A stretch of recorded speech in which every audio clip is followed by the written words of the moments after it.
இதெல்லாம் பார்த்தீங்கன்னா இந்த ட்ரெஸ்ஸெல்லாம் வந்து அனைவருடைய ஒரு ஃபேமிலி கொடுத்த ஒரு இது சாரீ வாங்கி கொடுத்துருக்குறாங்க நம்ம ஊழியத்தில். அதே மாதிரி ஊழியத்தில் கொடுத்த பணங்களில் கேர்ள்ஸுக்கு, பாய்ஸுக்கு, மென்ஸுக்கு எல்லாமே வந்து ஷர்ட்டு, பனியன்ஸு, டிஷர்ட்ஸு நல்லா சூப்பராக எல்லாம் அமைஞ்சிருக்குது இந்த வருஷம். ஸோ இது வந்து கர்த்தருக்கு மகிமை உண்டாகட்டும். இன்னும் நீங்கள் இது போல் நீங்கள் வந்து நிறைய கொடுத்தீங்கன்னா, ஊழியத்தை தாங்கினீங்கன்னா அநேகருக்கு இன்னும் ஏழை ஜனங்கள் செய்யலாம். எவ்வளோ அழகாக இருக்குது, எவ்வளோ காஸ்ட்லி சாரீ பாருங்கள். ஷர்ட்லாம் பாருங்கள், எவ்வளோ சூப்பர் ஷர்ட்ஸ்.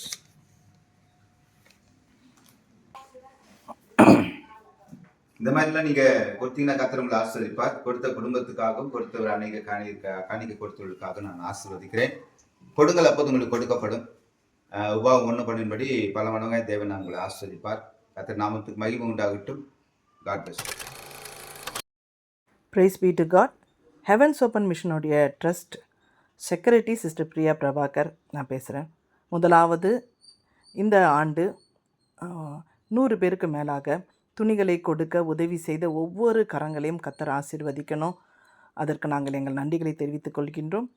அதே போல் அநேக சபை மக்கள் கடைசி நேரத்தில் எங்களுக்கு புடவை வேணும், ட்ரெஸ்ஸு வேணும் என்று சொல்லி கேட்கிறீர்கள்.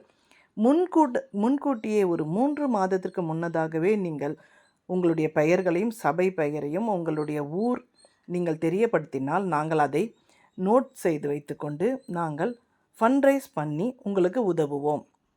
எனவே இப்பொழுதே 2 சபை மக்கள் சொல்லியிருக்கிறாங்க. ஆனால் அவர்களுக்கு வரும் நாட்களிலே தான் உதவி செய்ய முடியும். எனவே எங்களிடம் உதவி கேட்கும் சபை மக்களோ, சபை போதகரோ அல்லது வேறு ஏதேனும் ஊழியக்காரர்களோ முன்னதாகவே 3 மாதத்துக்கு முன்னதாகவே நாங்கள் இதெல்லாம் ஆயத்த பண்ணும்படிக்கு எங்களிடத்திலே கேட்கும்படிக்கு நாங்கள் தெரிவித்துக் கொள்கின்றோம். அதேபோல் 100 பேருக்கு உணவளிக்கும் திட்டத்திலேயும் பொருட்களாக, மளிகை பொருட்களாக கொடுக்கலாமா என்று கேட்கிறீர்கள். கடை வைத்திருப்பவர்கள் தாராளமாக கொடுங்கள். அதன் மூலியமாக சாலை ஓரத்தில், பஸ் ஸ்டாண்ட் போன்ற பகுதிகளிலே வாழ்வாதாரமின்றி, வீடின்றி இருக்கிறவர்கள், உணவின்றி இருக்கிறவர்களுக்கு நாங்கள் 100 பேருக்கு உணவு கொடுக்கின்றோம். அதற்காக நாங்கள் ஃபண்ட் ரைஸ் பண்ணியிருக்கிறோம். பொருளாகவோ உணவாகவோ பணமாகவோ நீங்கள் கொடுக்க முன் வரலாம்.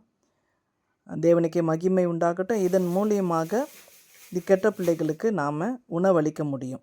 தேவனுக்கே மகிமை உண்டாகட்டும். இந்த ட்ரஸ்ட் ஊழியத்திற்கு உதவுகின்ற ஒவ்வொருவருக்கும் எங்கள் நன்றிகளை தெரிவித்துக்